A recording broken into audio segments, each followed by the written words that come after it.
Welcome back to EdReflect. In this video, we're going to focus on the next task for the teacher eval model, which is your goal planning. Once you're logged in, we're going to scroll down to the bottom of your EdReflect page where you'll see this sticky note that says ready to plan your SLOs. Don't worry about that. We're concerned with our professional learning goals and our student learning goals, but we're going to click on this sticky note in order to get to that next page. There are quite a few things in EdReflect that we don't fully utilize. You're certainly welcome to.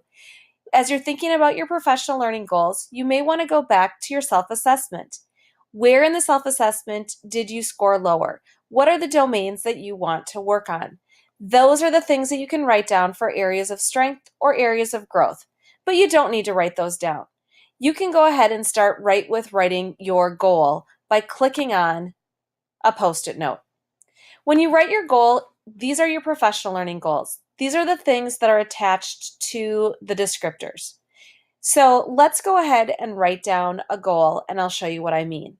So one of my goals this year is around our tech plan to enhance, and I am going to be working on providing some new lessons in digital citizenship.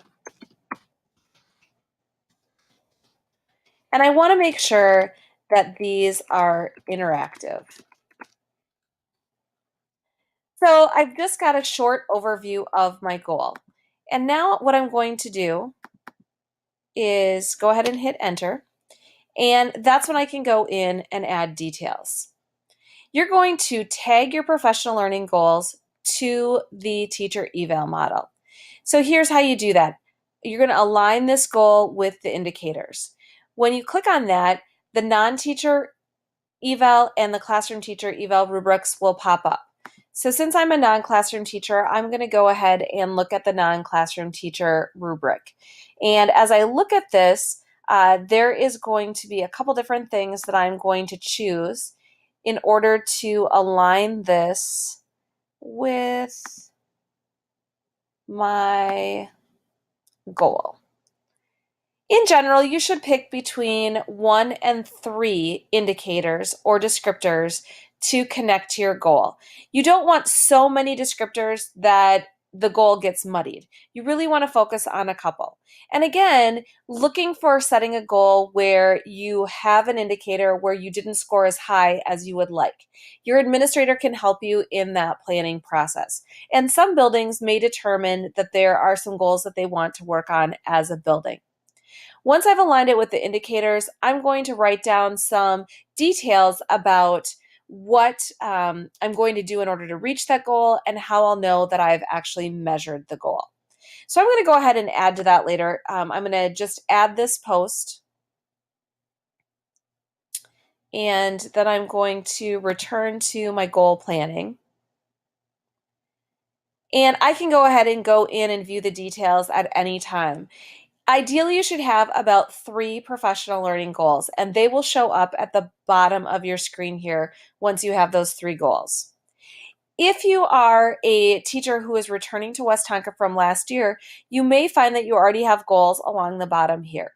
You can either mark those goals as inactive, or you can have your administrator mark them as complete. And last year at the end of the year, your administrator may have already marked all your goals as complete.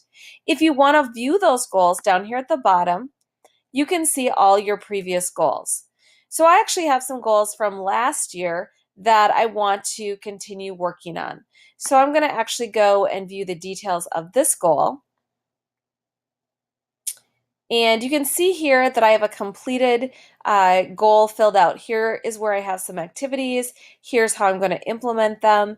But I could edit this. If I decided that I want to make this goal active again, and I want to work on this during the school year, I might just go in and edit here and say, this is what I worked on in 16-17, and now here are my additional plans for 17-18. Work with your administrator and your other teachers in your building to determine what best practice is in your building. But if you may have a goal that you work on for several years, and this is how you can track the different things that you do from year to year. And again, if I go back to my goal planning, I'll now see that I have 2 goals here listed. Now notice that my new goals have the new descriptors and my old goal has the old descriptors. So one of the things that I may want to do is go back in and realign this goal with the new descriptors. So I want to take off those descriptors and add the new descriptors in. So that's something I can do a little bit later on, but I do want to have that finished before I have my goal meeting with my administrator. But before you have that goal meeting, you also need to do your student learning goal. So in the next video, we're going to talk about the second part of the goal planning, which is your student learning goal. For now, that's your professional learning goal. Please let me know if you have any additional questions.